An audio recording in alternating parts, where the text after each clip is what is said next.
कहते हैं कि जब भी कोई सन नष्ट हो जाता है और रीइंकार्नेशन का चक्र अपने अंत तक पहुंच जाता है, तब उस अनंत वॉइड के भीतर 10 आदिम और कैओटिक बिहेमोथ्स प्रकट होते हैं। शुरुआत में वे सिर्फ चमकदार अंडों के रूप में होते हैं जो आसमान में तैरते रहते हैं, लेकिन जैसे ही वे हैच होते हैं उनके शरीर विशाल आकार लेने लगते हैं, इतने बड़े कि वे खुद सेलेस्टियल रेल्म्स की विशालता को भी टक्कर दे सकते हैं। वे इधर उधर भटकते हैं, अपने पीछे टूटे हुए आकाश और तबाह हुई धरती की लकीर छोड़ते हुए, यहाँ तक कि टाइम और स्पेस तक को विकृत कर देते हैं। सितारे बुझ जाते हैं और हर तरह का जीवन पीड़ा सहने लगता है। चारों ओर बस अनंत विनाश और अंतहीन दुख रह जाता है। लेकिन उनकी तबाही का राज उतनी ही अचानक खत्म हो जाता है जितनी अचानक वह शुरू हुआ था। पुराने संसार को मिटा देने के बाद वे गायब हो जाते हैं और फिर से अंधेरे साए में लौट जाते हैं। समय बीतता है और आकाश व धरती फिर से जन्म लेते हैं। व्यवस्था फिर से स्थापित हो जाती है। आसमान के नीचे नई जिंदगी अंकुरित होने लगती है और मौसम भी शांत हो जाता है। धीरे धीरे जीवन वापस लौटता है और पुराने संसार की राख से एक नई दुनिया जन्म लेती है। एक तूफानी रात में गरजते बादलों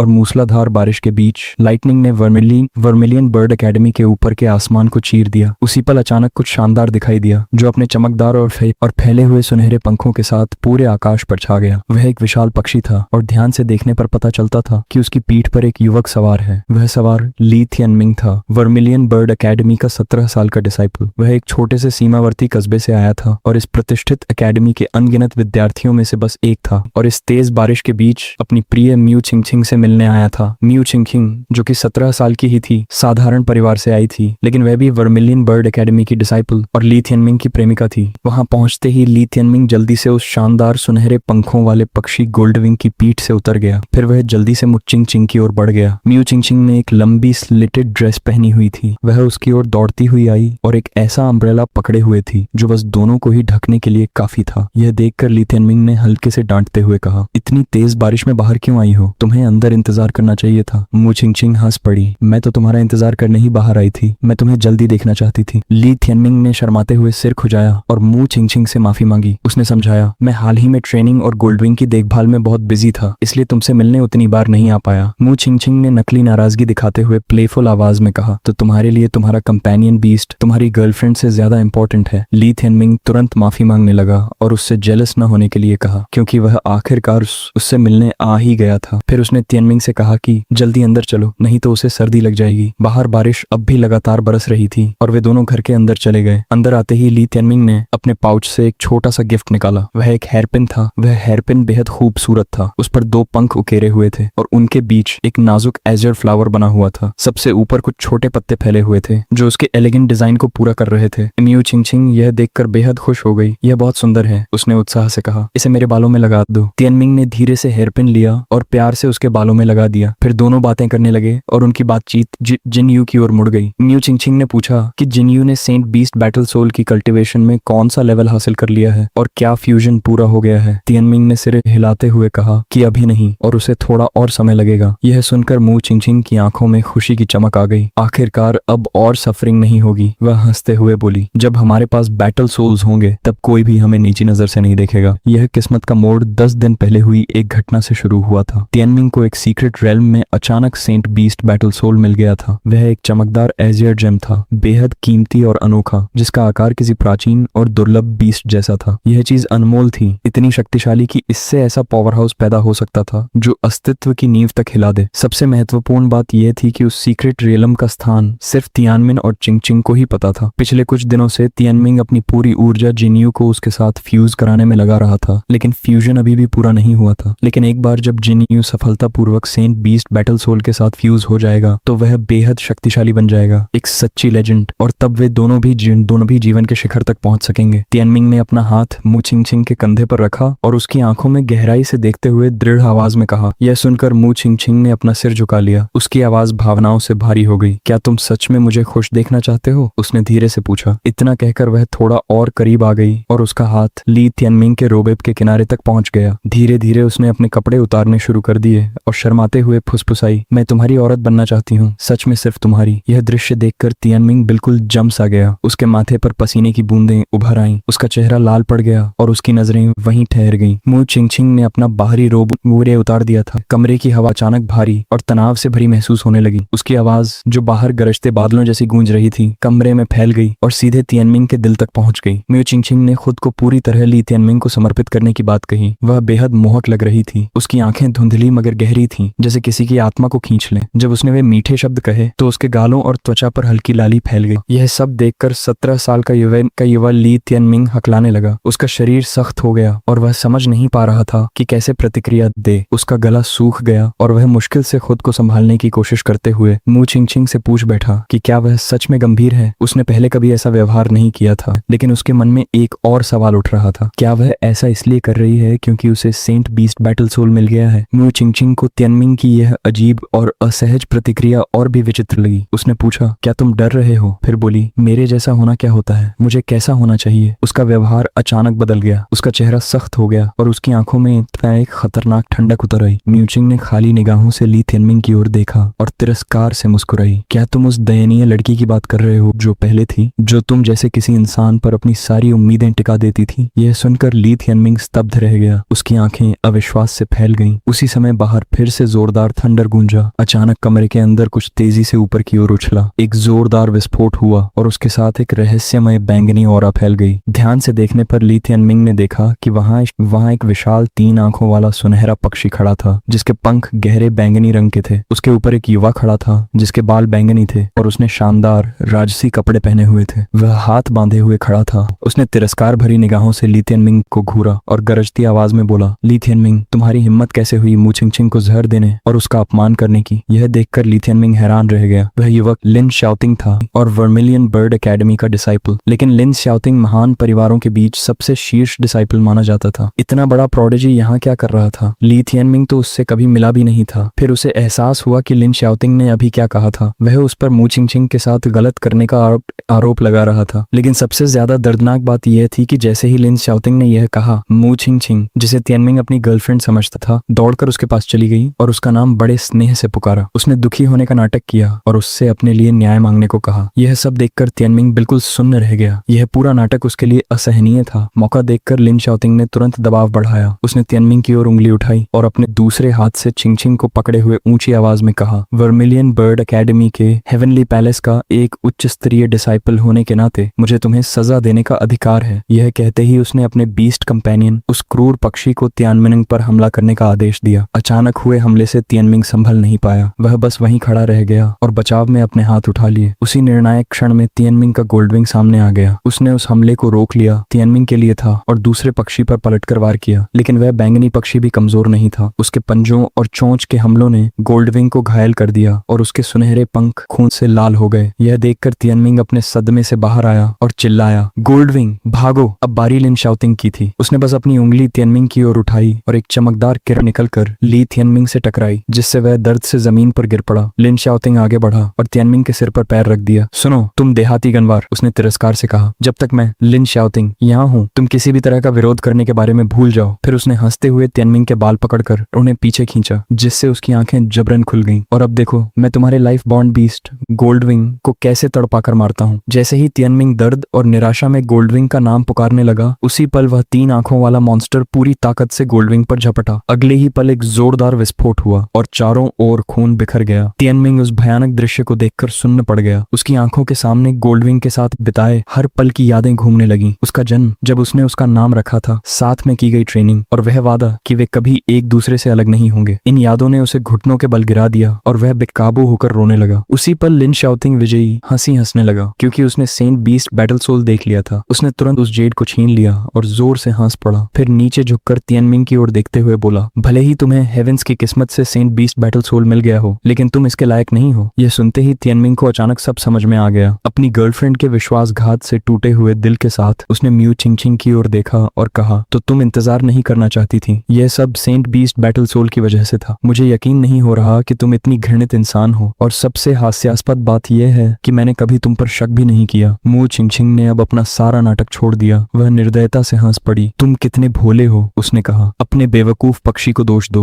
वह कभी भी सेंट बीस्ट बैटल सोल को सफलतापूर्वक रिफाइन नहीं कर सकता था। यह सुनकर तियानमिंग ने गुस्से से उन्हें घूरा। उनके नाम उसके होंठों से गुर्राहट की तरह निकले। मू चिंगचिंग आगे बढ़ी और बोली कि यह हेवंस विल है, इसलिए उसे अपनी किस्मत स्वीकार कर लेनी चाहिए। तुम्हारी क्षमता और तुम्हारा बैकग्राउंड मुझसे बहुत नीचे है, उसने ठंडी आवाज में कहा, और तुम सेंट बीस्ट बैटल सोल के योग्य नहीं हो। ली थियनमिंग उसकी बात सुनकर तिरस्कार से हंस पड़ा। तो अब तुम्हें लगता है कि तुम एक डाल पर बैठी गौरैया हो जो आप फीनिक्स बनने वाली है, क्या ऐसा नहीं है? उसने तुरंत जवाब दिया। तिंगचा ने मुझे सेंट हेवन मैंशन की डिसाइपल बनने में मदद करने का वादा किया है। तियानमिंग, मैंने इस बारे में बहुत सोचा है। जितना ज्यादा सोचती हूँ उतना ही हमारा भविष्य अंधेरा लगता है। अगर तुम अभी गायब हो जाओ तो मैं महानता की ऊंचाई तक पहुंच सकती हूँ। इसे उस बलिदान की तरह समझो जो तुम उस लड़की के लिए कर रहे हो जिससे तुम प्यार करते हो। यह सुनकर ली थियनमिंग के भीतर गुस्से का ज्वालामुखी। उसने उसे घूरते हुए धीमी मगर खतरनाक आवाज में कहा, एक दिन तुम बहुत भयानक मौत मरोगी। लेकिन उसके शब्दों का उस पर कोई असर नहीं हुआ। मू चिंगचिंग ने घमंड से अपना हाथ उसके सिर पर रखा जैसे वह उस पर कोई एहसान कर रही हो। उसने कहा कि वह उसके प्रयासों के लिए उसे धन्यवाद देती है। उसने दावा किया कि उसने पूरी जिंदगी तिरस्कार और अपमान सहा है, इसी वजह से वह उसकी जान बख्श रही है, उस उपकार के बदले में जो उसने कभी उसकी जान बचाकर किया था। उसने कहा कि अब उनके बीच के सारे रिश्ते खत्म हो गए। फिर उसने उसे सलाह दी कि वह अपने होम टाउन लीहुओ सिटी लौट जाए और एक साधारण जीवन जिए। मेरे अपने सपने हैं, उसने ठंडी आवाज में कहा। आज से मैं उन सब लोगों को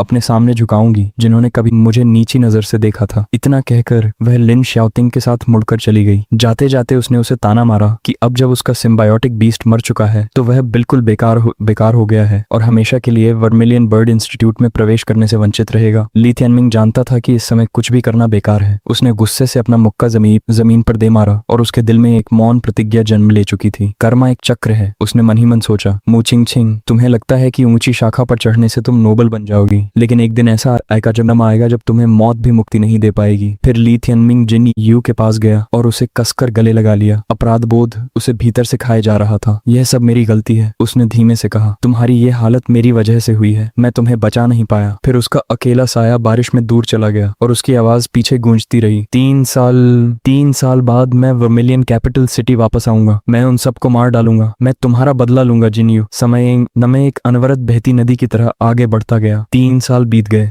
3 साल बीत गए। एक रात ली थियनमिंग अपने होम टाउन लीहुओ सिटी में था। वर्मिलियन बर्ड नेशन की सीमा पर बसा एक छोटा सा शहर। वह लिसनिंग रेन पेविलियन में डरावने सपनों से जूझ रहा था। यह ली फैमिली की हवेली थी और वहीं वह अपनी माँ के साथ रहता था। उसके सपनों में फिर से जिन्यू आया। 3 सालों से जिन्यू उसकी नींद में उसे सताता रहा था। उसने अपने कंपेनियन के लिए अब मेरी एक टूमस्टोन भी बनवाया था, लेकिन अपराध बोध अब भी उसके दिल पर भारी बोझ बनकर बैठा था। इन 3 सालों में उसने इन्फर्नो सिटी में कठोर ट्रेनिंग सहते हुए अनगिनत कठिनाइयां झेली थी। उधर इन 3 सालों में मू चिंगचिंग सच में ऊंचाई पर पहुंच गई थी। वह एक कोर डिसाइपल बन चुकी थी और उसका लिन शाओतिंग के साथ खास रिश्ता बन गया था। और इधर ली थियनमिंग पर झूठा आरोप लगा दिया गया था कि उसने मू चिंगचिंग का अपमान किया था। चाहे वह जितनी भी सफाई देता, कोई उस पर विश्वास नहीं करता था। लेकिन उन्हें यह नहीं पता था कि गोल्डविंग के अलावा उसके पास एक और कंपेनियन बीस्ट भी था। 3 सालों तक उसने अपनी सारी मेहनत उसी पर लगा दी थी और आखिरकार आज वह हैच होने वाला था। तभी अचानक वह अंडा फूट गया। तियानमिंग हैरानी से चिल्लाया, अरे एक चिकन। उसके सामने खड़ा छोटा जीव तुरंत नाराज हो गया और बोला, किसे चिकन कह रहे हो? अगर मुझे नीचा दिखाया तो मैं तुम्हारे एग्स कुचल दूंगा। यह सुनकर ली थियनमिंग की पहली प्रतिक्रिया हैरानी थी। उसे एहसास हुआ कि उसका कंपेनियन बीस्ट बोल सकता है। हालांकि कंपेनियन बीस्ट्स आमतौर पर टेलीपैथी से बात कर सकते थे, लेकिन हैच होते ही बोलने वाला बीस्ट उसने पहली बार देखा था। वह छोटा चिकन बड़े ठाठ से खड़ा हो गया। उसने अपने पंख क्रॉस कर लिए और सिर ऊंचा करके घमंडी अंदाज में बोला, इसमें अजीब क्या है? मेरे पास अभी और भी बहुत ट्रिक्स हैं जो तुमने देखे नहीं है। उस समय वह सच में किसी बॉस की तरह लग रहा था। ली थियनमिंग को यह चिकन काफी मजेदार लगा। वह थोड़ा करीब आया और बोला, ये चिकन मेरे सामने खुद को मैं कहने की हिम्मत करता है। चलो देखते हैं तुम कितने पावरफुल हो। तुम्हारा रैंक क्या है? यह कहकर ली थियनमिंग ने उस चिकन की आंखों में देखा, क्योंकि जब कोई कंपेनियन बीस्ट पहली बार हैच होता है तो उसकी आंखों में स्टार्स दिखाई देते हैं और उन स्टार्स की संख्या ही उसके रैंक को बताती है। लेकिन इस बार ली थियनमिंग फिर निराश हो गया। उस चिकन की आंखों में इस समय सिर्फ एक बड़ा स्टार था। उसे याद आया कि उस समय गोल्डविंग की आंखों में कम से कम 5 स्टार्स थे, जो एक रैंक 5 कंपेनियन बीस्ट के बराबर था। लेकिन इस चिकन की आंखों में सिर्फ एक स्टार था और इसका मतलब था कि उसके बदले की सारी उम्मीदें लगभग खत्म हो चुकी थीं। यह चिकन सिर्फ एक रैंक 1 कंपेनियन बीस्ट था। यह देखकर ली थियनमिंग खुद को बेहद बेबस और निराश महसूस करने लगा। उसे लगने लगा जैसे अब जिंदगी में कोई मतलब ही नहीं बचा। तब चिकन जल्दी से बोल पड़ा और ली थियनमिंग को बेवकूफ कहने लगा। उसने कहा कि अगर ली थियनमिंग मर गया तो वह भी मर जाएगा, क्योंकि वह उसका कंपेनियन बीस्ट है। उसने ली तियानमिन से कहा कि वह एक बार फिर उसकी आंखों में ध्यान से देखे। इन शब्दों ने ली तियानमिन के दिल में उम्मीद की एक छोटी सी चिंगारी जगा दी। उसने चिकन की बात मानी और उसकी आंखों में फिर से देखा। चिकन ने अपनी आंखें बड़ी कर ली और चेतावनी दी, किसी किताब को उसके कवर से जज मत करो। ली तियानमिन ने फिर से उसकी आंखों में गहराई से देखा। इस बार वह हैरान रह गया। उस बड़े स्टार के अंदर उसे पूरा नाइट स्काई दिखाई दिया। वहां अलग अलग आकार के अनगिनत स्टार्स भरे हुए थे। वह चौंक गया। उसे समझ आया कि वह एक स्टार असल में कई स्टार्स के मिलकर बनने से बना था। वह गिन भी नहीं सकता था कि वहां कितने स्टार्स थे, शायद हजारों, शायद लाखों। नहीं, शायद वे अब सिर्फ स्टार्स नहीं थे बल्कि एक पूरा गैलेक्सी था। अचानक ली तियानमिन एक इल्यूजन में गिर गया। उसकी आंखों के सामने का दृश्य बिल्कुल साफ आसमान में चमकती लाइटनिंग जैसा था। वह जगह रहस्य और सपनों से भरी हुई थी। उस नाइट स्काई के नीचे सारे स्टार्स जल रहे थे और कहीं से लगातार गूंजती हुई आवाज आ रही थी। ली तियानमिन सोचने लगा कि वह क्या हो सकता है। तब उसने देखा, वह एक फ्लेम फीनिक्स था, बेहद दुर्लभ और पवित्र प्राणी। उसके अंदर फायर की शक्ति थी, एक ऐसी टेरिफाइंग शक्ति जिसने ली तियानमिन को स्तब्ध कर दिया। उसकी नजर में ऐसा लग रहा था जैसे वह सन को ही निगल रहा हो। लेकिन तभी उससे भी ज्यादा टेरिफाइंग दृश्य सामने आया। जैसे ही फीनिक्स अपनी शक्ति का प्रदर्शन कर रहा था, अचानक आसमान से एक विकृत और भयानक हाथ प्रकट हुआ। उस हथेली के बीच में एक डरावनी आंख खुली हुई थी। नीचे मौजूद सभी बीस्ट्स भी उस माहौल के बदलते हुए डर को महसूस कर रहे थे। ली तियानमिन का चेहरा पहले पीला पड़ गया, फिर बैंगनी हो गया। वह समझ ही नहीं पा रहा था कि यह विशाल और डरावना हाथ आखिर क्या है। जैसे ही वह सोचने में लगा, उस हाथ ने बिना किसी प्रयास के फीनिक्स को कुचल दिया और उसकी जलती हुई चमक को बुझा दिया। ली तियानमिन यह दृश्य देख ही नहीं पाया। उसका चेहरा कांपने लगा और उसके माथे से पसीना बहने लगा। उसे यकीन ही नहीं हो रहा था कि उसने अभी क्या देखा है। फिर वह हाथ दोबारा खुला और उसके अंदर से गूंजती हुई आवाज आई, आज से केओस और रीइंकार्नेशन का चक्र मेरे नियंत्रण में है। अचानक चिकन ने जोर से चहककर ली तियानमिन को वास्तविकता में वापस ला दिया। अरे, कहाँ खो गए? चौंककर तियानमिन ने चिकन से पूछा कि वह आखिर है कौन। चिकन ने घमंडी अंदाज में कहा, मैं हूँ इटर्नल पर्गेटोरी फीनिक्स। अब भी हैरान ली तियानमिन ने तुरंत पूछ लिया, तो फिर प्राइमोर्डियल केओस बीस्ट क्या होता है? चिकन कुछ पल के लिए रुक गया, जैसे सोच रहा हो, फिर बोला, मुझे नहीं पता। ली तियानमिन हंस पड़ा, तुम्हें कुछ भी नहीं पता? यह सुनकर चिकन गुस्से से फड़क उठा। उसका छोटा सा शरीर भी अजीब सा डरावना ऑरा देने लगा। वह ली तियानमिन को घूरते हुए बोला, कमाल है, जैसे ही मैं पैदा हुआ कोई बेवकूफ मुझे सवाल पूछने लग गया। तुम्हें क्या लगता है मुझे सब कुछ पता होगा? हालांकि उसे एक चिकन से डांट पड़ रही थी, फिर भी ली तियानमिन के चेहरे पर मुस्कान आ गई। उसे महसूस हो रहा था कि यह चिकन कोई साधारण प्राणी नहीं है। क्या यह उसी फायर फीनिक्स से जुड़ा हुआ हो सकता है जिसने सन को निगल लिया था? अगर ऐसा है तो शायद उसकी किस्मत बदलने वाली है। ली तियानमिन के अंदर दृढ़ निश्चय की लहर उठी। वह चिकन की ओर मुड़ा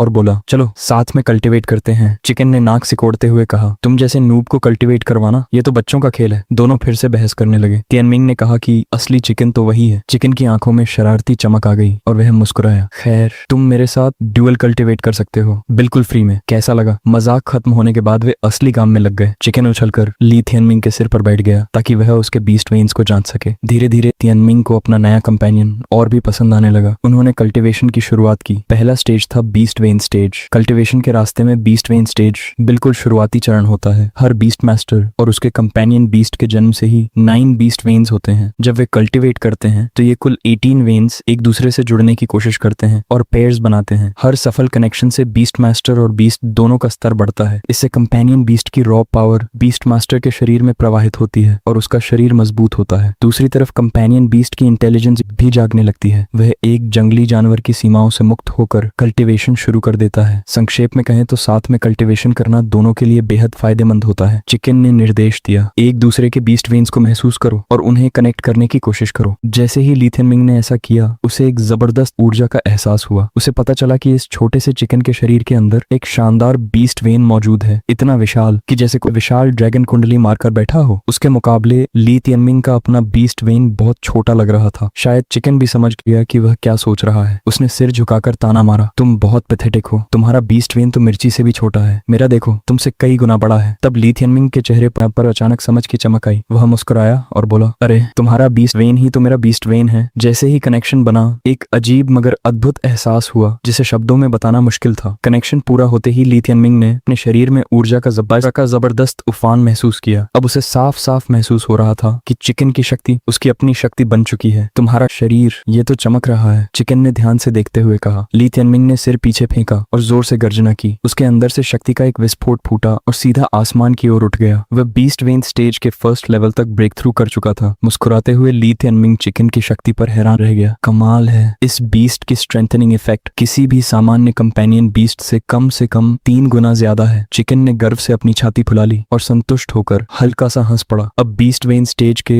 फर्स्ट लेवल की ताकत से तुम बॉडी रिफाइनमेंट के थर्ड लेवल वाले इंसान को भी हरा सकते हो। फिर उसने अपने पंखों की ओर देखा और चौड़ी मुस्कान के साथ खुशी खुशी नई कल्टीवेशन टेक्निक्स ढूंढने निकल पड़ा ताकि अपनी ट्रेनिंग जारी रख सके। ली थियनमिंग के अंदर उत्साह और उम्मीद की लहर दौड़ गई। वह इस पल की कल्पना पहले से कर चुका था और उसने पहले ही कई कीमती रिसोर्सेज इकट्ठा कर रखे थे। वह लंबे समय से अपने शरीर के पूरी तरह ठीक होने का इंतजार कर रहा था। अब उसे विश्वास था कि वह आखिरकार अपनी सबसे शक्तिशाली टेक्निक को कल्टीवेट कर सकता है। Mysteries of the golden scripture, यह इन्फर्नो सिटी की सबसे ताकतवर टेक्निक मानी जाती थी। ली थियनमिंग ने चिकन को अपने साथ कल्टीवेट करने के लिए आमंत्रित किया, लेकिन चिकन ने साफ मना कर दिया। उसे ऐसे ट्रैश को कल्टीवेट करने में कोई दिलचस्पी नहीं थी। इसके बजाय उसने कहा कि वह खुद कल्टीवेशन का नेतृत्व करेगा। वह ली थियनमिंग को अपनी टेक्निक सिखाएगा। इटर्नल पर्गेटरी स्क्रिप्चर, यह सुनकर ली थियनमिंग हैरान रह गया। उसने कभी नहीं सुना था कि कोई कंपेनियन बीस्ट अपने बीस्ट मास्टर को कल्टीवेशन सिखाता हो। आमतौर पर तो हमेशा उल्टा होता था। चिकन अधीर होकर बोला, तुम अभी छोटे और नाइव हो। फिर उसने कहा, कम बातें करो, ज्यादा प्रैक्टिस करो, बैठ जाओ और मेरे इंस्ट्रक्शंस फॉलो करो। उसने ली थियनमिंग को कुछ बेसिक मूवमेंट्स सिखाने शुरू किए और थियनमिंग ने तुरंत उनका पालन किया। उन्होंने पूरी रात ट्रेनिंग की। हालांकि प्रैक्टिस के दौरान वे कभी कभी बहस भी करते रहे, लेकिन आखिरकार उनका लक्ष्य एक ही था, इसलिए वे समझौता कर लेते थे। जैसे ही सुबह होने लगी, ली थियनमिंग ने एक और ब्रेक थ्रू कर लिया और बीस्ट वेन स्टेज के थर्ड लेवल तक पहुंच गया। चिकन ने संतोष से सिर हिलाया। अब जाकर तुम कुछ बनने लगे हो, उसने कहा। ली थियनमिंग ने स्वीकार किया कि उसने पहले चिकन की एबिलिटीज को कम आंका था। इटर्नल पर्गेटरी स्क्रिप्चर सच में बेहद शक्तिशाली टेक्निक थी। अब उसे समझ में आ गया था कि चिकन ने mysteries of the golden scripture को ट्रैश क्यों कहा था। जैसे ही सुबह होने लगी, चिकन सो गया, लेकिन ली थियनमिंग का दिमाग अब भी दौड़ रहा था। ली थियनमिंग ने हमेशा सोचा था कि उसकी जिंदगी गुमनामी में ही गुजर जाएगी और वह कभी सिर उठाकर नहीं जी पाएगा। हालांकि उसकी माँ रोज उसे हिम्मत देती थी, लेकिन उसने कभी सच में कोई उम्मीद करने की हिम्मत नहीं की। आज उसकी माँ का जन्मदिन था। वह यह अद्भुत खबर उसे बताना चाहता था। वह उसकी प्रतिक्रिया देखने के लिए उतने उत्साहित था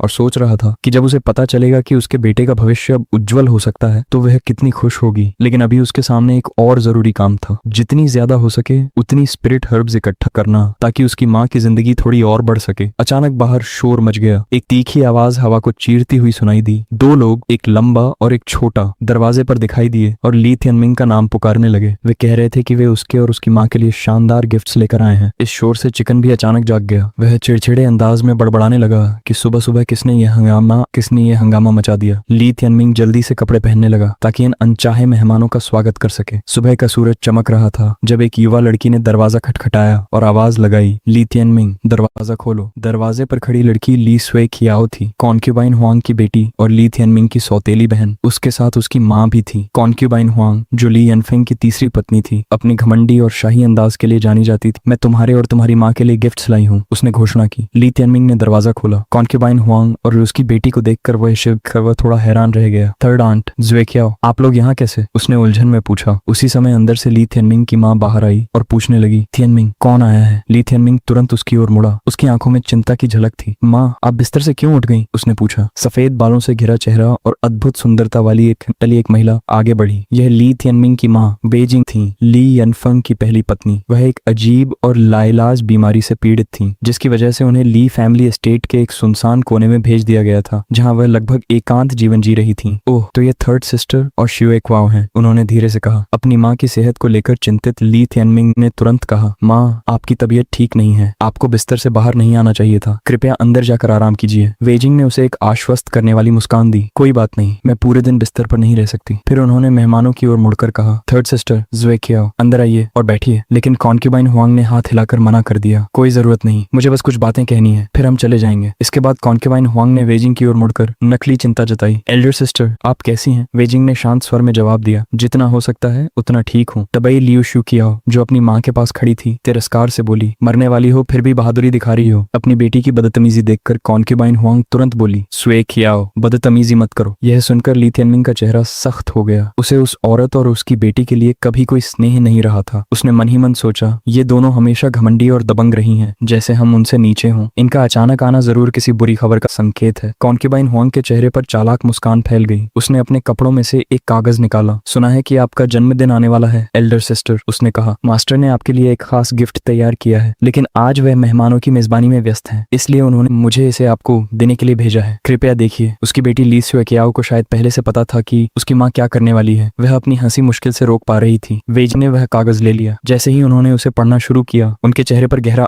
आश्चर्य छा गया।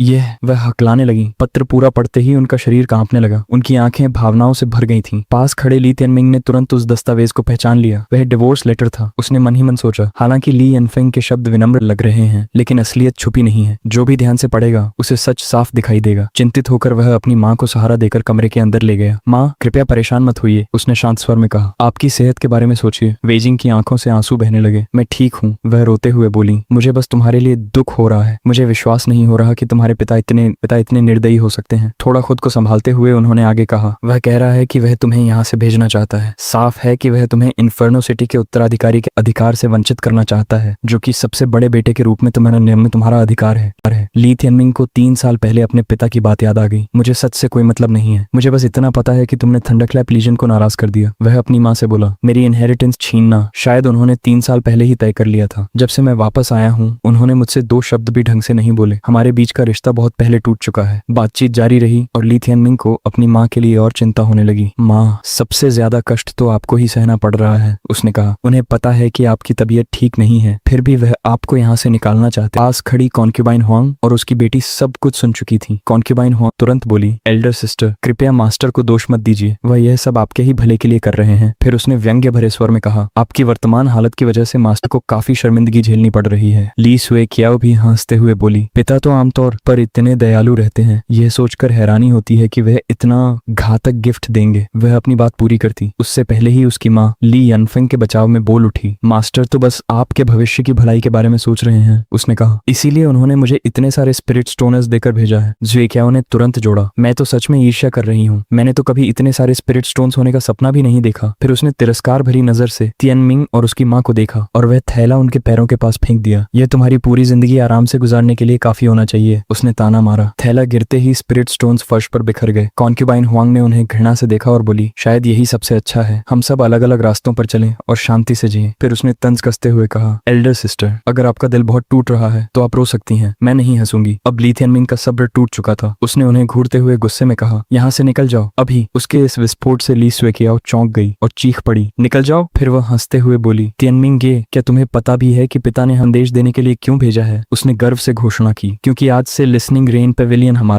कॉन्क्यूबाइन हुआंग भी बोली, बिल्कुल सिस्टर वे, इतने सालों की बहनापा को देखते हुए मैं तुम दोनों के लिए मुश्किलें नहीं खड़ी करूंगी। मैं तुम्हें आधा घंटा देती हूँ अपना सामान समेटने के लिए, कैसा रहेगा? उनकी बातें सुनकर ली तियनमिंग मन ही मन हंस पड़ा। कितना हास्यास्पद है, उसने सोचा। अगर हाल ही में मेरी किस्मत नहीं बदली होती तो तुम लोग मुझे कुचलकर मार ही डालते, लेकिन अगर मुझे जाना भी पड़े तो मैं सिर ऊंचा करके जाऊंगा, किसी पीटे हुए कुत्ते की तरह नहीं। उसने मुट्ठियां कस ली और ज़ुएक्याओ पर झपटने के लिए तैयार हो गया। माँ ने इतना अपमान सहा है, क्यों? मुझे ली यनफेंग के पास जाकर जवाब मांगना होगा। अपने बेटे का गुस्सा देखकर वेई जिंग ने धीरे से उसका हाथ पकड़ लिया। तियनमिंग, आवेश में मत आओ, उन्होंने शांत स्वर में कहा। मुझे पता है तुम क्या सोच रहे हो। फिर उन्होंने दृढ़ नजरों से उसकी ओर देखा और कहा, चलो यहाँ से, अब हमारे लिए यहाँ कुछ नहीं बचा है। अभी हम कमजोर हैं और हमारे दुश्मन ज्यादा हैं। अपनी ऊर्जा बर्बाद करने का कोई मतलब नहीं। जिस दिन तुम अपना हक वापस ले लोगे, हम लौटेंगे और अपना सम्मान भी वापस लेंगे। अपनी माँ की दूरदर्शिता सुनकर तियनमिंग स्तब्ध रहे। उसके शब्दों से प्रेरित होकर उसने दृढ़ स्वर में कहा, माँ, चिंता मत कीजिए, हम जो कुछ खो चुके हैं वह सब एक दिन वापस ले लेंगे। जैसे ही वे जाने की तैयारी कर रहे थे, ली तियनमिंग के मन में अपनी माँ के बारे में ख्याल आने लगे। उसे हमेशा लगता था कि उसकी माँ साधारण नहीं थी। अपनी युवावस्था में वह अद्भुत सुंदर थी और लिटरेरी तथा मार्शल आर्ट्स दोनों में निपुण थी। वह सोचने लगा कि आखिर उन्होंने ली यनफेंग से शादी क्यों की होगी। हालांकि वह अपनी आधी जिंदगी एक रहस्यमयी बीमारी से पीड़ित रही, फिर भी उनकी आत्मा और गरिमा कभी नहीं टूटी। उनकी बातचीत सुनकर ली ज़ुएक्याओ जोर से हंस पड़ी। जो खोया है उसे वापस लोगे? वह हंसते हुए बोली, क्या मुझे हंसते हंसते मारना चाहते हो? फिर उसने ताना मारा, तुम्हारा लाइफ बाउंड बीस्ट मर चुका है और वह भी रहस्यमय तरीके से। तुम तो बस एक शर्मनाक और घृणित कलंक हो, इन्फर्नो सिटी का मजाक। और तुम कहते हो कि जो खोया है उसे वापस लोगे? जब सूअर उड़ने लगेंगे तब। उसकी हंसी से बेपरवाह तियनमिंग ने आत्मविश्वास से जवाब दिया, अच्छा सच में? तो आज मैं तुम्हें पेड़ पर चढ़ा दूंगा। अपमानित महसूस करते हुए ली ज़ुएक्याओ झल्ला कर बोली, तियनमिंग, क्या तुम मुझसे लड़ाई करना चाहते हो? तियनमिंग की बर्फ जैसी ठंडी थी। याद है जब तुम 3 साल की थी और खेलते खेलते अगवा हो गई थी? तुम्हें बचाने के लिए मैंने कई दिनों तक लड़ाई की थी। कुछ लोग सच में उसी हाथ को काट लेते हैं जो तो उन्हें खाना खिलाता है। ज़ुएक्याओ घमंड से बोली, उस बात को क्यों उठा रहे हो? तुम्हारी अपनी बेशर्मी ही तुम्हें इस दयनीय हालत तक लाई है। अब तियनमिंग का सब्र टूट गया। उसने ज़ुएक्याओ को घूरते हुए कहा, तुम जानती हो क्या, मुझे अफसोस है कि मैंने तुम्हें बचाया था। चलो चलो चुन लो, इन 3 पेड़ों में से किस पर चढ़ना चाहती हो। स्वेकियाओ पीछे हटने वालों में से नहीं थी। अपनी ताकत पर पूरा भरोसा करते हुए उसने कहा, बाद में मुझे दोष मत देना कि मैं तुम्हें तंग कर रही हूँ। अभी तुम्हारे पास लाइफ बाउंड बीस्ट भी नहीं है। इतना कहते ही उसने अपना लाइफ बाउंड बीस्ट बुला लिया। उसके होंठों पर तिरस्कार भरी मुस्कान थी। मैं तो उंगली भी नहीं उठाऊंगी, मेरा फायर स्पिरिट ही तुम्हें बताएगा कि जलना किसे कहते हैं। तियानमिंग शांत खड़ा रहा और उसकी आंखों में देखकर बोला, किसने कहा कि मेरे पास लाइफ बाउंड बीस्ट नहीं है। यह कहते ही उसने आदेश दिया इटर्नल पर्गेटोरी फीनिक्स को बुलाने का। अगले ही पल लेडी वेई, कॉन्कुबिन हुआंग और शुएक्वाओ की आंखों के सामने ली तियानमिन के शरीर से चकाचौंध कर देने वाली रोशनी फूट पड़ी। कॉन्क्यूबाइन हुआंग और शुएक्याओ घबराकर एक दूसरे को देखने लगी। ये क्या हो रहा है, ये क्या चीज है। लेकिन लेडी वेई ने हल्की सी सांस भरी। ये बच्चा लड़ाई के लिए कितना उतावला है। रोशनी के बीच तियानमिंग ने अपना लाइफ बाउंड बीस्ट बुलाया, जो कि एक छोटे से चूजे जैसा दिख रहा था और उसके सिर पर बैठा हुआ था। वह गुस्से में चिल्लाया, कौन है जो इस बूढ़े मास्टर को परेशान करने की हिम्मत कर रहा है। क्या तुम्हें पता नहीं कि मैं हरम में अपनी 3000 मुर्गियों की देखभाल करने में व्यस्त हूँ। दांत भींचते हुए कहा, चुप रहो, ध्यान लगाओ, लड़ाई के लिए तैयार हो जाओ। यह दृश्य देखकर कॉन्क्यूबाइन हुआंग और सुएक्याओ जोर जोर से हंसने लगी। सुएक्याओ व्यंग्य से बोली, भाई तियानमिंग, तुम तो बड़े मजाकिया निकले। तुम्हें तो सड़क पर जाकर कॉमेडी शो करना चाहिए। क्या ये मुर्गी तुम्हारा ब्लड पैक्ट है? इसे तो मेरे फायर स्पिरिट को नाश्ते में दे देना चाहिए। तियानमिंग का लाइफ बाउंड बीस्ट मानो स्थिति की गंभीरता से बिल्कुल अनजान बोला, अरे छोटी लड़की, क्या तुम चाहती हो कि मैं तुम्हारी छोटी चिड़िया को उड़ाकर पटक दूं? तियानमिंग ने गहरी सांस लेते हुए कहा, क्या तुम थोड़ा गंभीर हो सकते हो? सुएक्याओ तिरस्कार से बोली, एक मुर्गी को लाइफ बाउंड बीस्ट बनाना, तुम सच में बेबस हो गए हो। इसके बाद उसने आदेश दिया, फायर स्पिरिट हमला करो, जाओ इसे खत्म कर दो। आग से जलता हुआ फायर स्पिरिट फीनिक्स आसमान में उड़ते हुए तियानमिंग की ओर झपटा। दूसरी तरफ तियानमिंग का चूजा भी उड़कर उसकी ओर बढ़ा और बड़बड़ाया, जब प्यार आता है तो तुम तैयार नहीं होते, और जब प्यार चला जाता है तो तुम्हें कोई पछतावा नहीं होता। अब तियानमिंग सच में परेशान हो चुका था। तुम क्या बकवास कर रहे हो? तुम दोनों का आकार ही मेल नहीं खाता। तभी सुएक्याओ का फायर स्पिरिट फीनिक्स चूजे के पास पहुंच गया। आत्मविश्वास से भरी सुएक्याओ ने एक मंत्र पढ़ा और अपनी तकनीक सक्रिय कर दी। जब तक मैं इस बेशर्म लड़के को सबक न सिखा दूं, मुझे संतोष नहीं मिलेगा। कोशिश करना, एक ही बार में गिर मत जाना। इतना कहते ही उसने अपनी तकनीक छोड़ी। बर्निंग फायर सील, एक विशाल आग का गोला बिजली की तरह ली तियानमिंग की ओर बढ़ा, लेकिन उसने उसे चकमा देने की भी कोशिश नहीं की। उसके होंठों पर हल्की मुस्कान थी। कह रही थी उंगली नहीं उठाएगी। उसने मन ही मन सोचा। अगले ही पल आग का गोला विस्फोट के साथ फट गया, लेकिन ली तियानमिंग आसानी से उससे बच गया। उसके शरीर को एक खरोंच तक नहीं आई। वह व्यंग्य से बोला, बस इतना ही, और तुम इसे बर्निंग फायर सील कहती हो? उसने आंखें सिकोड़कर कहा, क्या हुआ सुएक्याओ, खाना नहीं खाया क्या? तुम्हारा बर्निंग फायर सील तो मेरे सामने बच्चों का खेल है। फिर वह गर्व से बोला, अब मेरे पास इटर्नल पर्गेटरी फिजिक है। इतनी सी आग तो मुझे छू भी नहीं सकती, और सच कहूं तो तुम्हारा बर्निंग फायर सील उतना खास भी नहीं है। बस मेरा शरीर अब बेहद मजबूत हो चुका है। यह देखकर कि ली तियानमिंग के बाल तक नहीं जले, सुएक्याओ हैरान रह गई। उसने गुस्से में दांत भींच लिए। कॉन्क्यूबाइन हुआंग जो उसके पास खड़ी थी, यह देखकर खुद भी चौंक गई। उसने इसे चकमा दे दिया। दूसरी ओर लेडी वेई अपने बेटे के लिए घबरा गई। वह तुरंत उसकी ओर बढ़ना चाहती थी। तियानमिंग, उन्होंने चिंता से पुकारा। ली तियानमिंग ने तुरंत उन्हें आश्वस्त किया, माँ चिंता मत कीजिए, मैं बिल्कुल ठीक हूँ। वह कोई ऐसा व्यक्ति नहीं था जिससे आसानी से पंगा लिया जा सके। ली सुएक्याओ और उसकी माँ खुद मुसीबत ढूंढते हुए आई थी, और अब वह उन्हें उसी का स्वाद चखाने वाला था। यह कहते हुए तियानमिंग ने अपनी स्पिरिचुअल एनर्जी को इकट्ठा किया। अगले ही पल वह बिजली की तरह आगे बढ़ा। ली तियानमिंग तूफानी हवा की रफ्तार से सीधे ली सुएक्याओ की ओर झपटा, और फिर उसके 5 उंगलियों के निशान सुएक्याओ के नाजुक सफेद चेहरे पर छप गए। उसका चेहरा एक झटके में टेढ़ा हो गया। अगले ही पल वह हवा में उड़ रही थी, जैसे कुछ देर के लिए पक्षियों की संगत कर रही हो, और फिर एक अनाड़ी चमगादड़ की तरह वह पास के पेड़ की शाखाओं में पैर उलझाकर उल्टी लटक गई। उसकी हालत इतनी शर्मनाक थी कि देखने वाला भी हंसी रोक न सके। अपना काम खत्म करके ली तियानमिंग ने व्यंग्य से कहा, देखो सूअर भी पेड़ पर चढ़ सकता है। संतुष्ट होकर वह मुड़ गया और चलने लगा। अपनी बेटी की हालत देखकर कॉन्क्यूबाइन हुआंग घबरा गई। वह दौड़कर सुएक्याओ के पास पहुंची और रोते हुए तियानमिंग को कोसने लगी, ओह मेरी प्यारी बेटी। लेकिन यह दृश्य देखकर लेडी वेई के चेहरे पर खुशी फैल गई। फिर भी उन्हें यकीन चाहिए था। तियानमिंग, क्या तुम्हारी कल्टीवेशन वापस आ गई है? तियानमिंग ने मुस्कुराते हुए थम्स अप दिखाया। अब से माँ हमेशा अपने बेटे पर भरोसा कर सकती है। उसी समय आसमान से एक अजीब सी चीख सुनाई दी। वाह! पहले तो ली तियानमिंग को लगा शायद कोई टेरिफाइंग डेमोनिक बीस्ट आ गया है। वह तुरंत सतर्क हो गया, लेकिन ऊपर देखा तो दृश्य बिल्कुल अलग था। 2 लाइफ बाउंड बीस्ट्स एक अजीब से जबरदस्ती वाले रोमांस में उलझे हुए थे। अचानक चूजे ने फायर स्पिरिट के चेहरे पर एक मुक्का मारा और गरज कर बोला, सुंदरी चिल्लाना बंद करो, चाहे तुम गला फाड़कर चिल्लाओ, कोई तुम्हें बचाने नहीं आएगा। फिर उसने घमंडी अंदाज में घोषणा की, मेरी पेट बन जाओ और अच्छे से बिहेव करो। लेकिन अगले ही पल उसका चेहरा काला पड़ गया। उसे एक चौंकाने वाली सच्चाई का पता चला। जिस सुंदरी को वह पटाने की कोशिश कर कर रहा था। वह असल में नर था। चूजा गुस्से से चिल्लाया, धत्त तेरे की, तू तो मुर्गा निकला। इतना चमकदार बनकर घूमने की इजाजत किसने दी? मेरी सारी उम्मीदें बेकार कर दी। इतना कहते ही उसने दूसरा लाइटनिंग फास्ट पंच मार दिया। बेचारा फायर स्पिरिट बुरी तरह पिट रहा था, लेकिन नर होने में आखिर गलत क्या था? स्थिति खतरनाक होने लगी तो ली थियनमिंग बीच में आ गया। उसने चूजे को पंख से पकड़ लिया। ठीक है बिग ब्रदर चिक, जिंदगी किसी के लिए आसान नहीं होती। चूजा छटपटाने लगा और चिल्लाया, मुझे छोड़ो, मैं उस पक्षी को चोंच मार मार कर खत्म कर दूंगा। दूसरी तरफ कॉन्क्यूबाइन हुआंग अपनी रोती हुई बेटी को पकड़े हुए उतनी शांत नहीं थी। उसने गुस्से से तियानमिंग को धमकी दी, अब जब तुम क्राउन प्रिंस नहीं रहे, तुम मेरी बेटी पर हाथ उठाने की हिम्मत करते हो, मैं तुम्हें बिना कब्र के दफना दूंगी। ली थियनमिंग ने कोई जवाब नहीं दिया। उसने बस एक मुक्का मारा, लेकिन वह माँ बेटी की ओर नहीं था। उनके पीछे खड़े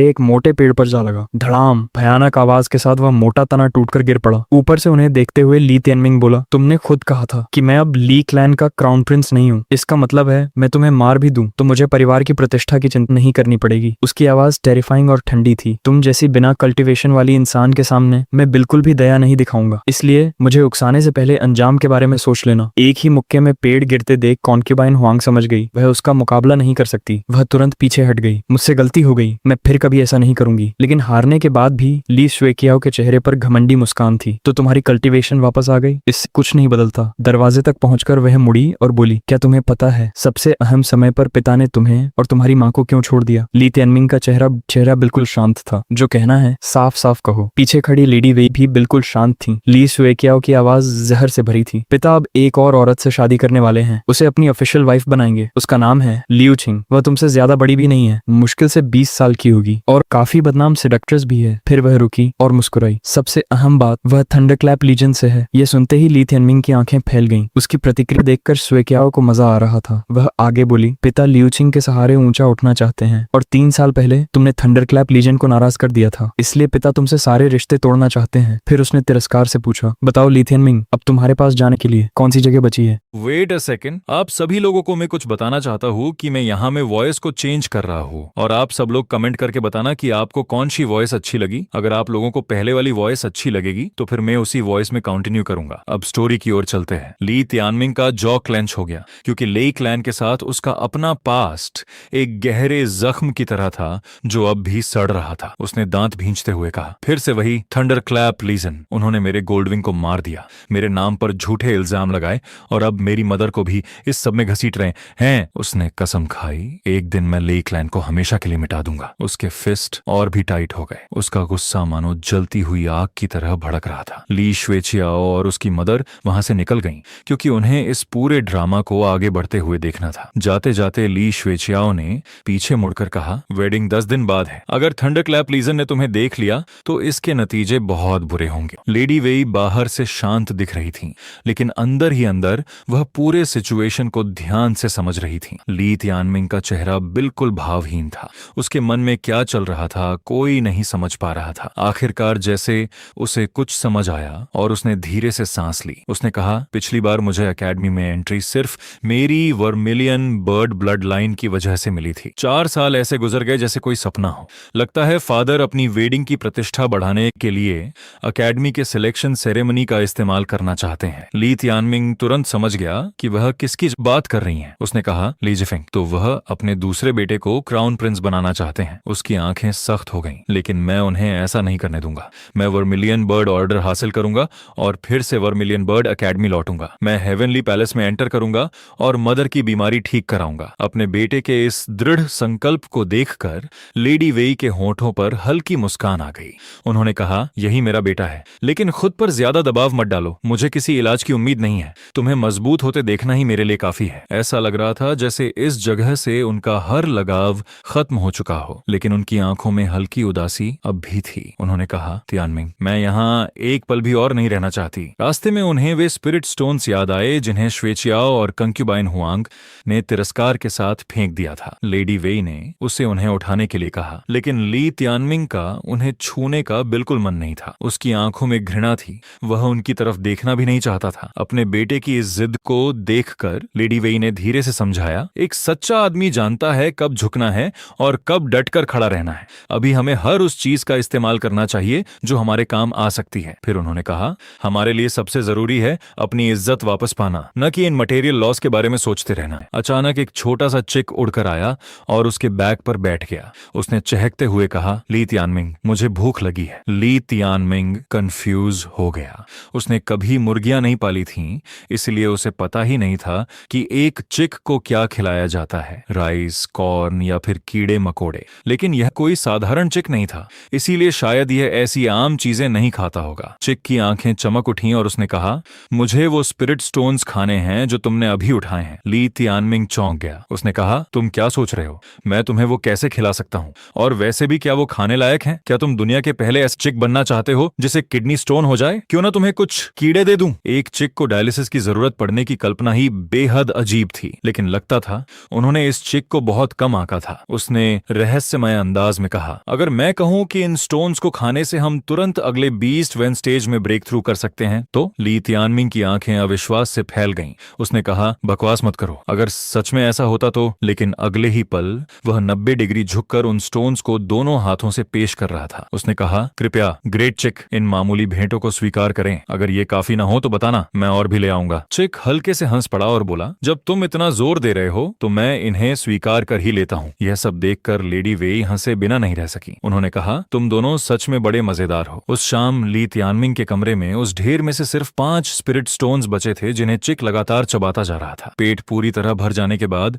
उसने एक लंबी संतुष्ट डकार ली। उसका पेट इतना भर चुका था कि अब एक और निवाला लेना भी मुश्किल था। उसने कहा, कितने स्वादिष्ट हैं ना, फ्लेम स्पिरिट से भरे हुए। तुम्हें भी ट्राई करना चाहिए। ली तियानमिंग ने मुंह बनाते हुए कहा, ये तो बिल्कुल पत्थर जैसा दिखता है। तुम्हें कब्ज होने का डर नहीं लगता? चिक ने अपनी तेज चोंच और घमंडी अंदाज में जवाब दिया, गांव के गनवार, तुम्हारा नॉलेज सच में बहुत लिमिटेड है। ये लो ग्रेट चीजें हैं, मैं इन्हें आधे चौथाई घंटे में डाइजेस्ट कर सकता हूँ। उसने एक जेड जेम उठाकर ली तियानमिंग की तरफ बढ़ाया और कहा, एक मर्द होने के नाते तुम्हें भी ये चीजें खानी चाहिए, इससे तुम्हारा शरीर मजबूत होगा, सब कुछ, यहाँ तक कि वो भी। ये सुनकर ली तियानमिंग के माथे पर पसीना आ गया। उसने कहा, मुझे उकसाओ मत। लेकिन उसका हाथ फिर भी उस जेम को ले चुका था। उसने ध्यान से सोचा, एक बार निगल लिया तो वापस थूक नहीं सकता, लेकिन जब से मेरा ब्लड मेरे लाइफ पाउंड बीस्ट ने रिफाइन किया है, मेरा शरीर इटर्नल पर्गेटरी फिजिक बन चुका है। साथ ही मुझे फायर एट्रीब्यूट इम्यूनिटी भी है। शायद मैं इस जेड के अंदर की फ्लेम स्पिरिट ची को एब्जॉर्ब कर सकूं। अगर ये चिक इसे खाकर स्पिरिट ची ले सकता है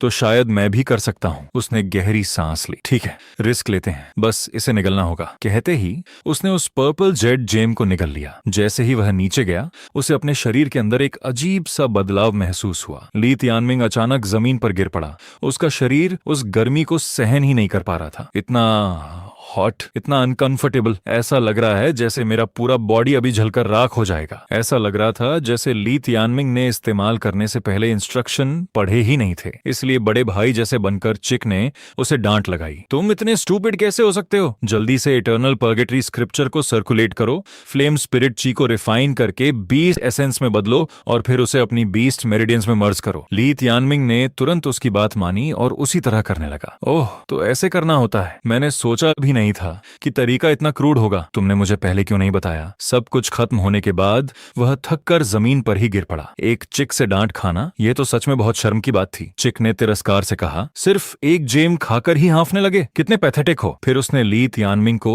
और खाने का आदेश दिया। ली तियानमिंग भी पीछे हटने वाला नहीं था। उसने जवाब दिया, ठीक है, खाऊंगा। ऐसा नहीं है कि मैं तुमसे डरता हूं। कुछ देर पाचन होने के बाद ली तियानमिंग ने राहत की सांस ली। आखिरकार बीस्ट वेन के चौथे लेवल तक ब्रेक थ्रू हो गया, लेकिन मैं पूरी तरह थक चुका हूं। उसने तय किया कि अब उसे ठीक से सो जाना चाहिए। उसके पास बैठा चिक भी कब का सो चुका था। जैसे ही ली तियानमिंग नींद में जाने लगा, उसे किसी की आवाज सुनाई दी जो उसका नाम पुकार रही थी। अपने सपने में उसने खुद को एक अजीब सी जगह में पाया। उसने हैरानी से सोचा, मैं कौन हूं और मैं कहां हूं? अचानक एक रहस्यमयी आंख प्रकट हुई। उसने कहा, तुम्हारा शरीर दोबारा जन्म ले चुका है, समय आ गया है। ली तियानमिंग ने धुंधले मन से पूछा, तुम कौन हो और तुम क्या चाहते हो? अचानक एक तेज रोशनी चमकी और उसका हाथ कट गया। ली तियानमिंग दर्द से चीख उठा, आह मेरा हाथ! वह झटके से जाग गया। उसका पूरा शरीर पसीने से भीग चुका था। ये तो सिर्फ सपना था, लेकिन दर्द इतना असली लग रहा था जैसे सच में उसका हाथ काट दिया गया हो। उसने अपने हाथ की तरफ देखा और लगभग बेहोश ही हो गया। उसके हाथ के चारों तरफ काले और बैंगनी रंग की रोशनी घूम रही थी। ये क्या हो रहा है? मेरा हाथ ऐसा क्यों दिख रहा है? वह अपने बिस्तर पर बैठकर अपने बदले हुए हाथ को ध्यान से देखने लगा। थोड़ी देर बाद उसने बुदबुदाते हुए कहा, समझ गया, मैं अभी भी सपना देख रहा हूं। उसने पक्का करने के लिए खुद को जोर से चुटकी काटी। लगी। आउच! दर्द बिल्कुल असली था। लगता है मैं सपना नहीं देख रहा। तब उसकी हथेली के मांस के अंदर से एक आंख धीरे धीरे खुलने लगी। ली तियानमिंग हैरानी से बोला, ये क्या है? अचानक वह आंख पूरी तरह खुल गई और उसकी पुतली छोटे से सूरज की तरह चमकने लगी। ली तियानमिंग उसे घूरता ही रह गया। उसने जिंदगी में इससे ज्यादा अजीब चीज कभी नहीं देखी थी। हर पल के साथ वह और भी रहस्यमयी लग रही थी। फिर उसके मन में एक ख्याल आया, रुको, क्या मैं इसके जरिए देख सकता हूँ? जिज्ञासा से भरे हमारे प्रोटैगोनिस्ट ने अपने हाथ को हिलाकर टेस्ट किया। सच में उस आंख की नजर भी उसके हाथ के साथ साथ हिल रही थी। वह उसकी क्षमता को और टेस्ट करने लगा। अंधेरे में भी उसे सब कुछ साफ दिखाई दे रहा था, यहाँ तक कि उसके पैर के एक एक बाल भी। वह मुस्कुराते हुए बोला, अब मुझे कभी अंधेरे से डरने की जरूरत नहीं पड़ेगी। उधर एओनिक इन्फर्नल फीनिक्स चिक भी जाग चुका था। वह ली तियानमिंग के एक्सपेरिमेंट को देख रहा था। उसकी आंखों में शरारत चमक रही थी। वह उड़कर उसके कंधे पर आ बैठा और उसे हल्के से धक्का देते हुए बोला, क्या कर रहे हो? ली तियानमिंग चौंक गया। अरे तुमने तो मुझे डरा ही दिया, ऐसे चिल्लाओ मत। गोल्डन चिक ने अपने पंखों से चेहरा छिपाते हुए शरारती हंसी हंसी, ओहो, मासूम बनने की एक्टिंग कर रहे हो? आधी रात को हाथ पैंट में डालकर इतनी भारी सांसें ले रहे थे। मत कहना कि तुम वो नहीं कर रहे थे। अपने ही मजाक पर खुश होकर एओनिक इन्फर्नल फीनिक्स हवा में मंडराने लगा। उसके चेहरे पर ऐसी शरारती मुस्कान थी जैसे उसे एक जोरदार मुक्का चाहिए हो। ली तियानमिंग का चेहरा शर्म और गुस्से से लाल हो गया। उसने दांत भींचकर कहा, तुम छोटे से अश्लील तो तुम हो। अब वह और बर्दाश्त नहीं कर पाया। उसने चिक को पकड़ लिया और उसे अंगूर की तरह दबा दिया। मैं तुम्हें थोड़ी तहजीब सिखाता हूँ, बहुत चालाक बन रहे हो। देखते हैं अब भी इतने मजाकिया रहते हो या नहीं। अब चिक सच में डर गया और जोर जोर से चिल्लाने लगा, रुको, मैं तुम्हारा वफादार साथी हूँ, ऐसे मत खेलो। अचानक ली तियानमिंग का चेहरा गंभीर हो गया। उसने कहा, अब शांत रहो, अब काम की बात करने का समय है। उसने चिक को बिस्तर पर रखा और अपना बदला हुआ हाथ उठाकर कहा, देखो ये क्या है? जैसे ही एओनिक इन्फर्नल फीनिक्स ने उस अजीब आंख को देखा, अचानक चिक खुद को एक अजीब सी जगह में पाया।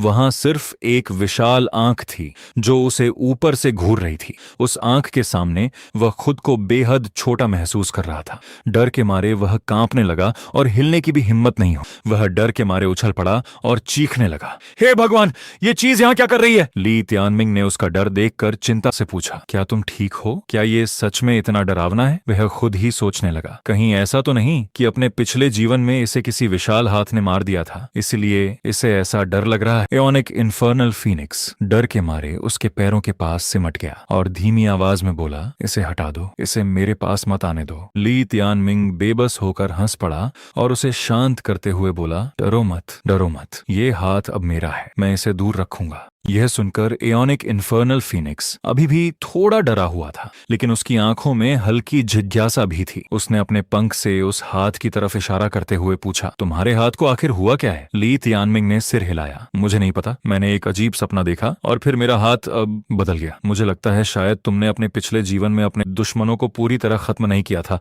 और अब वो वापस आ गए हैं। यह सुनते ही चिक के चेहरे पर पसीने की एक बूंद लुढ़क गई। उसने अपने पंख से उसे पोंछा और थोड़ा सख्त स्वर में बोला, ऐसा शायद नहीं होगा, लेकिन तुम्हें इसे कंट्रोल में रखना होगा। ली तियानमिंग की आंखों में शरारत चमक उठी। उसने डरे हुए चिक को थोड़ा छेड़ने का फैसला किया। वह मुस्कुराते हुए बोला, चिंता मत करो, अगर सच में यह तुम्हारा दुश्मन है तो मैं तुम्हें सामने की सीट दूंगा और फिर तुम्हारा फेवरेट स्नैक। चिक ने उसकी बात पूरी होने का इंतजार ही नहीं किया। वह तुरंत उस पर झपट पड़ा और गुस्से में उसे जोर जोर से चोंच मारने लगा। लेकिन ली तियानमिंग भी चुपचाप मार खाने वालों में से नहीं था। उसने अपना हाथ हिलाकर इन्फर्नल फीनिक्स के पागलों जैसे हमलों को रोक दिया। तू छोटा सा बदमाश, अब हद हो गई है, मैं तुमसे लड़ूंगा। चिक चीख पड़ा। कुछ ही पल बाद एओनिक इन्फर्नल फीनिक्स अपनी चोंच पकड़े दर्द से कराह रहा था। उसके चेहरे पर अपमान साफ दिखाई दे रहा था। ये चीज क्या है? ये तो लोहे जैसी है, बिल्कुल भी नहीं टूटती। मैं हार गया। लेकिन ली तियानमिंग ने अपने नए बदले हुए हाथ को देखा और उसके चेहरे पर विजयी मुस्कान फैल गई।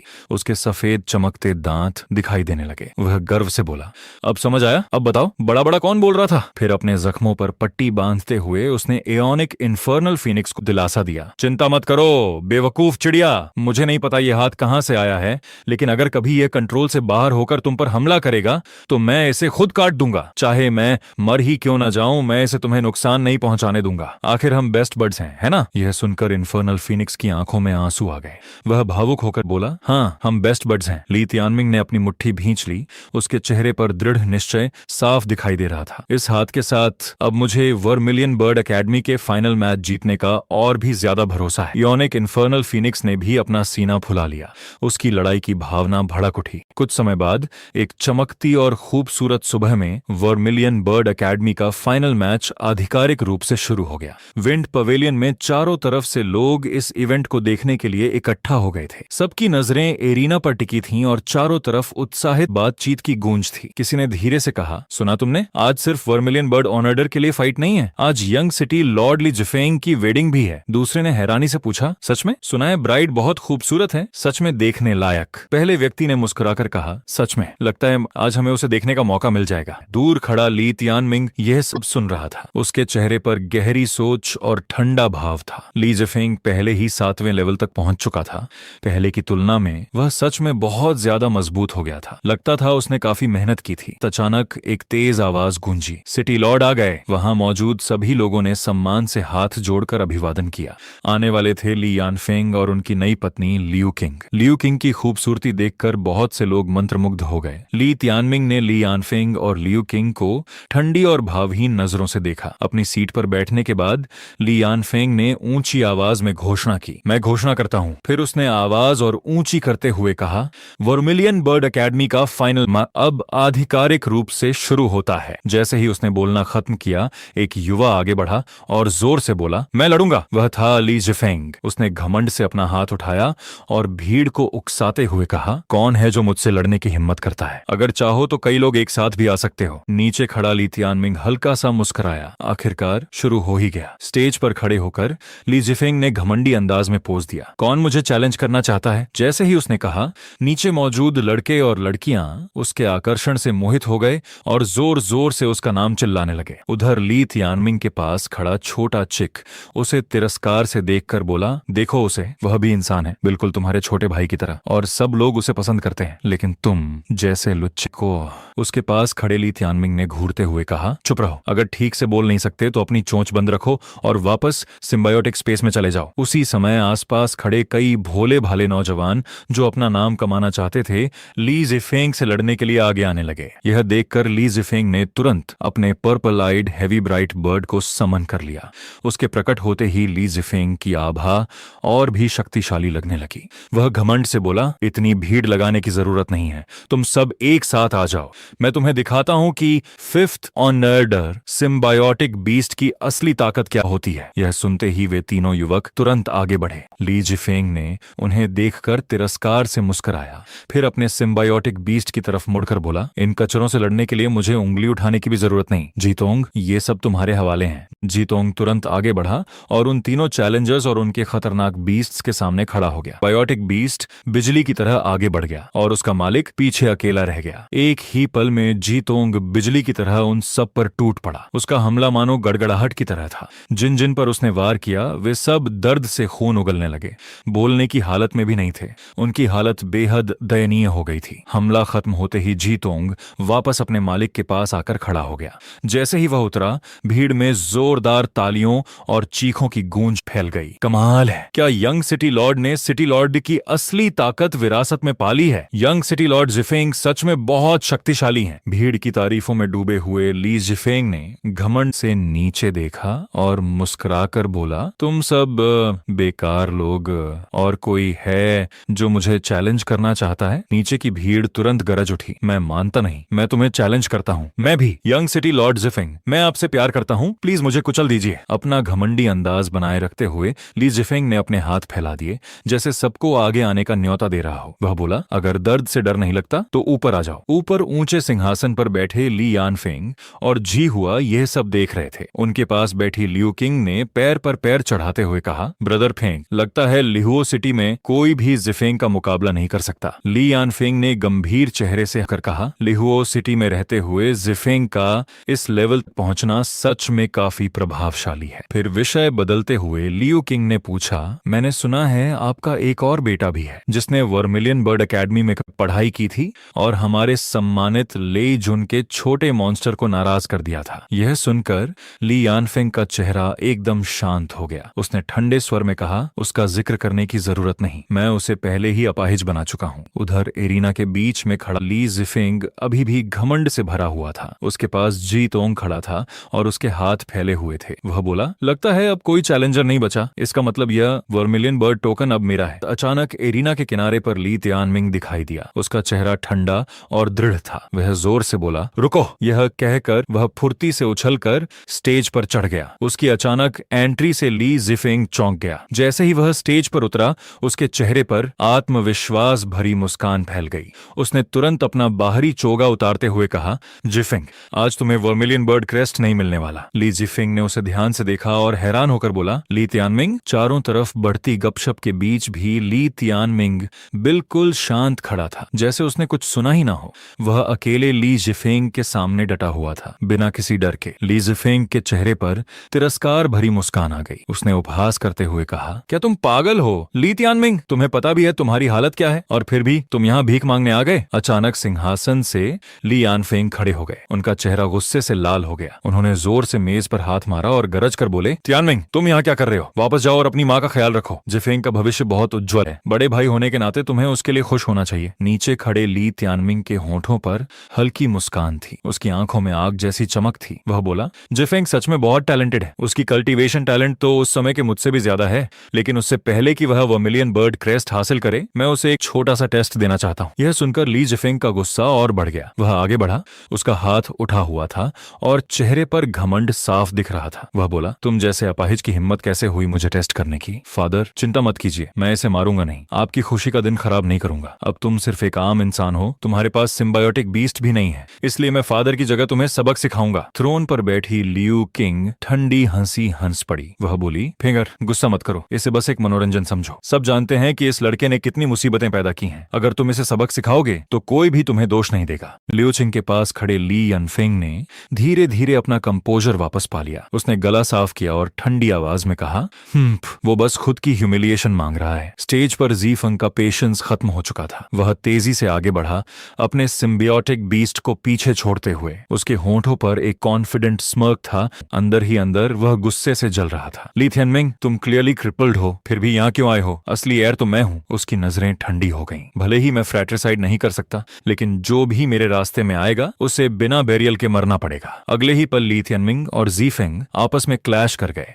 तियानमिंग ने तुरंत मूव करके अटैक को ब्लॉक कर दिया। दोनों की फोर्स लगभग बराबर लग रही थी। कोई भी एडवांटेज नहीं ले पा रहा था। नीचे खड़े स्पेक्टेटर्स हैरान रह गए। उनकी आंखें फैल गईं। इम्पॉसिबल! उसने ब्लॉक कर दिया। इम्पैक्ट की वजह से ज़ीफेंग पीछे की ओर लड़खड़ा गया। उसके चेहरे से एरोगेंस गायब हो गया और उसकी जगह एंग्जाइटी ने ले ली। वो मेरा फुल स्ट्रेंथ था और उसने इतनी आसानी से ब्लॉक कर दिया। क्या वो सच में क्रिपल्ड नहीं है? स्टेज पर उसके पैर घिसटते हुए पीछे जा रहे थे, बैलेंस बनाने की कोशिश करते हुए। काफी दूर स्लाइड करने के बाद ली जिफिंग ने खुद को संभाला। इम्पैक्ट की वजह से उसकी आर्म छिल गई थी और जलन हो रही थी। उसने तिरस्कार से कहा, अपनी आर्म बचाने के लिए आयरन आर्मर इस्तेमाल कर रहे हो। मुझे उम्मीद नहीं थी कि तुम इतने लो टैक्टिक्स अपनाओगे। यह सुनकर ली तियानमिंग का चेहरा ठंडा हो गया। उसने जवाब दिया, बकवास मत करो, तुमसे डील करने के लिए मुझे किसी ट्रिक की जरूरत नहीं। उसकी आंखों में एक नई इंटेंसिटी चमक रही थी। उसने कंटेम्प्ट से कहा, अगर कुछ ब्लेम करना है तो अपनी वीकनेस को ब्लेम करो। ली जिफिंग का एरोगेंस फिर लौट आया। ये गेम्स बंद करो। बिना सिम्बायोटिक बीस्ट के तुम कुछ भी नहीं हो। देखते हैं अब तुम मुझे कैसे हैंडल करते हो। उसने हाथ घुमाते हुए अपना सिम्बायोटिक बीस्ट समन किया। ज़ीतोंग, अटैक! ली तियानमिंग के चेहरे पर डिटर्मिनेशन आ गया। वह वहीं खड़ा रहा, बिल्कुल फियरलेस। किसने कहा कि मेरे पास सिम्बायोटिक बीस्ट नहीं है? अचानक उसके अंदर से एक्साइटमेंट से भरी एक आवाज गूंजी, जब मैं यहाँ हूँ तो कौन इतना एरोगेंट बनने की हिम्मत करता है? नीचे भीड़ जोर से हंस पड़ी। वो चिकन, उसका सिम्बायोटिक बीस्ट, वो तो डिसेंट स्नैक भी नहीं बनेगा। भीड़ की मौकरी से ली जिफिंग का ग्रिन और चौड़ा हो गया। वह कॉन्फिडेंस से आगे बढ़ा। ली तियानमिंग, तुम्हारे पास सच में गिफ्ट है। उसने ताना मारा। जैसा सबने कहा, तुम एक रियल कॉमेडियन हो। तभी गुस्से से भरी आवाज गूंजी, छोटे बदमाश, मुझे अंडर एस्टिमेट करने की हिम्मत कैसे हुई? मैं दिखाता हूँ कौन किसे मारता है। दोनों भाइयों के बीच की डिस्टेंस तेजी से कम हो गई। ली तियानमिंग अब भी वहीं खड़ा था, बिल्कुल काम। गुस्से से भरा ली जिफिंग आगे लपका। इस बार मैं तुम्हें कोई ट्रिक करने का मौका नहीं दूंगा। उसका फिस्ट सीधे ली तियानमिंग के चेहरे की तरफ आया, लेकिन तियानमिंग ने उसे ऐसे ब्लॉक कर दिया। रुके बिना ली जिफिंग ने लगातार अटैक करना शुरू कर दिया, लेकिन ली तियानमिंग हर ब्लो को आसानी से डॉज कर रहा था। ली जिफिंग की आंखों में डर की झलक आ गई। इम्पॉसिबल, वो इतना एजाइल कैसे हो सकता है? क्या मैं गलत था? उसका फिजिक पहले से कहीं ज्यादा स्ट्रांग है। अचानक हवा में एक तेज म्याओ गूंजा जिसने ली जिफेंग का ध्यान भटका दिया। वह इंस्टिंक्टिवली पीछे मुड़ा और सामने का दृश्य देखकर उसकी आंखें फैल गईं। उसका सिम्बायोटिक बीस्ट जीतोंग लगातार अटैक्स झेल रहा था और दर्द से चीख रहा था। एक छोटा सा फायरी क्रीचर लाइटनिंग स्पीड से मूव कर रहा था, फेदर्स और फ्यूरी का एक ब्लर। जीतोंग का चेहरा दर्द से विकृत हो गया था। वह उस रिलेंटलेस असॉल्ट को सहने पर मजबूर था। इसी मौके का फायदा उठाकर ली तियानमिंग ने अपनी एनर्जी गैदर की और स्ट्राइक करने की तैयारी की। उसका चेहरा पहले से ज्यादा ग्रिम हो गया। उसने ली जीफिंग की तरफ देखकर कहा, तुम्हारी current strength vermilion bird crest के लायक नहीं है। उसके दिमाग में एक थॉट चमका, यह इस आर्म की पावर टेस्ट करने का परफेक्ट मौका है। अगले ही पल उसका फिस्ट जोर से लगा। भयानक फोर्स से ली जिफिंग हवा में उछल गया, जैसे उसे कोई रेजिस्टेंस ही न मिला। पीछे गिरा। उसके चेहरे से लाइफ गायब हो गई, आंखें उलट गईं और मुंह से खून फूट पड़ा। उसके दिमाग में बस एक ही थॉट था, इम्पॉसिबल। पूरा अरीना अचानक खामोश हो गया। सबकी नजरें उसी दृश्य पर टिक गईं। एक तरफ ली तियानमिंग गर्व से खड़ा था और दूसरी तरफ ली जिफिंग जमीन पर बेबस पड़ा था। पास ही जीतोंग जीफिंग का सिम्बायोटिक बीस्ट पूरी तरह डिफीटेड पड़ा था। जो भीड़ कुछ देर पहले मजाक उड़ा रही थी अब नर्वस होकर देख रही थी। क्या वो क्रिपल्ड नहीं था? किसी ने धीरे से कहा। दूसरे ने फुसफुसाकर कहा, अब तो ली जिफिंग ही असली क्रिपल्ड लग रहा है। किसी और ने कहा, यंग मास्टर जीफिंग इतना वीक। एक मूव में डिफीट। ली थियनमिंग एरिना पर खड़ा था। उसका सिर हल्का सा झुका हुआ था जब उसने ऊपर के थ्रोन की तरफ एक ठंडी नजर डाली। ली यान फेंग बिल्कुल स्पीचलेस उसकी तरफ घूर कर देख रहा था, पूरी तरह से हैरान। ल्यूचिंग उसके पास आई और उसके कान में कुछ धीरे से फुसफुसाई। सबकी हैरानी के लिए थोड़ी सी बातचीत के बाद दोनों के चेहरों पर मुस्कान फैल गई। ल्यूचिंग मुड़कर ली तियानमिंग से बोली, हालांकि तुमने ली जिफिंग को हरा दिया है, लेकिन सिलेक्शन सेरेमोनी अभी खत्म नहीं हुई। फीनिक्स जोर से आवाज निकालते हुए वार्निंग देने लगा, किड, मुझे लगता है वो ओल्ड हैग कुछ गड़बड़ करने वाली है। अपने थ्रोन पर वापस बैठते हुए ल्यूचिंग ने पैर क्रॉस किए और बेपरवाही से हाथ हिलाया। लीहो सिटी में अभी भी एक हिडन जीनियस है, उसने धीमी आवाज में कहा। बिना झिझक उसने हाथ उठाया और पुकारा, आगे आओ तियानयांग। एरिना में कदमों की लयबद्ध आवाज गूंजने लगी और उसके बाद एक अनजान आवाज सुनाई दी। तियानयांग आगे बढ़ा। उसके हाथ में एक फैन था जो उसके चेहरे का आधा हिस्सा छुपा रहा था। मैं अभी अभी लिहुओ सिटी में पहुंचा हूं, उसने शांत अंदाज में कहा, और मुझे इतनी ग्रैंड सेरेमोनी से स्वागत मिल रहा है। थैंक यू सिस्टर और ब्रदर इन लॉ। यहाँ वर्मिलियन बर्ड क्रेस्ट हासिल करना इंपीरियल कैपिटल से कहीं आसान लगता है। ली थियानमिंग का चेहरा पीला पड़ गया। ये ल्यू थियानयांग है, थंडर क्लैप मैंशन का, उसने कहा। इटर्नल पर्गेटरी फीनिक्स ने अपने पंख फड़फड़ाए। बीस्ट वेन रेल्म का 9th लेवल, उसने कहा। ये लड़का बिल्कुल आसान नहीं है, तुमसे 5 रेल्म ऊपर है। ल्यू थियानयांग आगे बढ़ा। उसने अपना फैन बंद किया और सीधे ली थियानमिंग की तरफ इशारा किया। काफी समय हो गया मिले हुए, उसने कहा। तियानमिंग के मन में ख्याल आया, ल्यू थियानयांग लिन शाओटिंग का लैकी ये यहाँ क्या कर रहा है? तियानमिंग के पास खड़ा रूस्टर ल्यू थियानयांग को देखकर बोला, इसे अपना एनिमी समझो। जब दोनों ड्यूअल के लिए आमने सामने आए, ली यानफंग जो ली थियानमिंग का फादर था प्लेटफॉर्म से हल्की मुस्कान के साथ बोला, तियानयांग तुम दूर से आए हो, लेकिन मेरी शादी तुम्हारी एल्डर सिस्टर से हुई है, इसीलिए तुम भी लिहुओ सिटी का हिस्सा हो। लिहुओ सिटी की यंगर जनरेशन ज्यादातर कुएं के मेंढक की तरह है जिन्हें एक असली जीनियस की ट्रू प्रोवेस का पता ही नहीं। आज मैं तुम्हें कहूंगा कि उन्हें एक डेमोन्स्ट्रेशन देकर उनकी सोच को थोड़ा ब्रॉडन करा। अपनी सिस्टर और ब्रदर इन लॉ को डिसअपॉइंट मत करना। तियानयांग ने अपना फैन आत्मविश्वास से लहराया और कहा, चिंता मत करो, वर्मिलियन बर्ड क्रेस्ट का मौका पाना आसान नहीं होता। इतना कहकर उसने एक लेपर्ड समन किया। तियानयांग घमंड से भरा हुआ तिरस्कार भरे अंदाज में बोला, ली थियानमिंग, लगता है तुमने वर्मिलियन बर्ड क्रेस्ट पहले ही हासिल कर लिया है, लेकिन मुझे दोष मत देना। वर्मिलियन कैपिटल में वर्मिलियन बर्ड क्रेस्ट के लिए कंपटीशन बहुत ज्यादा फियर्स है, इसलिए मुझे कुछ तरीकों का सहारा लेना पड़ा। मैंने लिहुओ सिटी की आइडेंटिटी का इस्तेमाल करके वर्मिलियन बर्ड एकेडमी में प्रवेश लेने का फैसला किया। मुझे पता है कि तुम आज हालात पलटना चाहते थे। तुम्हारा प्रदर्शन बुरा नहीं था, लेकिन बदकिस्मती से तुमने गलत दिन चुना। ब्रदर श्याओ ने तुम्हें इसलिए नहीं मारा क्योंकि वह तुम्हारी डेस्परेट स्ट्रगल देखना चाहता था जब तुम होप से चिपके रहते हो, लेकिन तुम चाहे कुछ भी कर लो, सब फ्यूटाइल है। यही तो इसे इंटरेस्टिंग बनाता है ना? तियानमिंग ने भौहें सिकोड़ ली। उसकी आंखों में झुंझलाहट की चमक थी। हाँ, बहुत इंटरेस्टिंग, उसने सोचा। मैं फेट को डिफाई करने की होप लेकर चल रहा हूँ, लेकिन तुम्हारी नजर में मैं सिर्फ एक जोक हूँ। बस थोड़ा रिकवर होने दो, फिर तुम सब फूटते हुए बबल्स की तरह बिखर जाओ। यह सुनते ही तियानयांग गुस्से से भर गया। अपने लेपर्ड के ऊपर बैठकर वह गरजा, ठीक है, तुम्हारे लिए मैं और समय बर्बाद नहीं करूंगा। उसने बेहद शक्तिशाली वायलेट लाइटनिंग का एक बोल्ट कॉन्जर किया है। हवा और बादल तेजी से घूमने लगे और एक वायलेट बीम सीधे तियानमिंग की तरफ जा टकराई। एरिना में एक जोरदार एक्सप्लोजन हुआ और सफेद धुआं चारों तरफ फैल गया। शॉकवेव ने तियानमिंग को पीछे धकेल दिया और वह खून खांसने लगा। उसने मन ही मन सोचा, सिर्फ आफ्टर शॉक ने ही मुझे घायल कर दिया। अगर सीधा हिट हो जाता, 5 रेल्म का अंतर सच में पार करना मुश्किल है। तियानयंग ने तिरस्कार भरी हंसी के साथ कहा, ली तियानमिंग, मुझे लगता है तुम मेरे ओपोनेंट बनने के लायक भी नहीं हो। मैं तुम पर फिंगर उठाकर भी अटैक करना पसंद नहीं करूंगा। अब यहाँ से स्क्रैम हो जाओ। उसकी आंखों में सिर्फ कंटेम्प्ट भरा हुआ था। मैं इसे आसानी से क्रश कर सकता हूँ, उसने सोचा, लेकिन अभी वह समय नहीं है। गाइस, इस पार्ट को हम यही एंड करते हैं और आप सभी लोग वीडियो को लाइक कीजिए एंड कमेंट में अपना ओपिनियन दीजिए कि कौन सी वॉइस अच्छी लगी। अगर आपको ये स्टोरी अच्छी लगी तो नेक्स्ट पार्ट के लिए कमेंट कीजिए।